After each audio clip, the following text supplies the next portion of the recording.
Let's play darts. Create your own mechanical dartboard that gives back your score based on the coordinates of your dart. So for this task, use the scoring rules for a standard dartboard, so double ring, triple ring, ball, and bullseye. The finish method has to be def get score. The coordinates are x and y, are always relative to the center of the board, 0, 0. The unit is millimeters. If you throw your dart 5 centimeters to the left and 3 centimeters below, it is written as score equals get score minus 50 minus 30.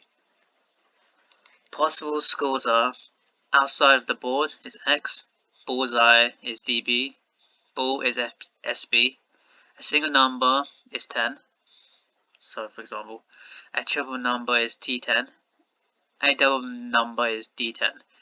A throw that ends exactly on the border of 2 sections results in a bounce out. You can ignore this because all the given coordinates of the tests are within the sections.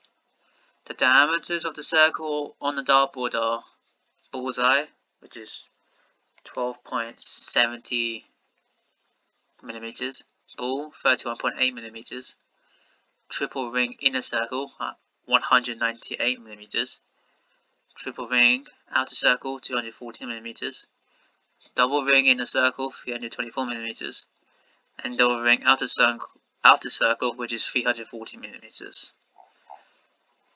Okay, let's start.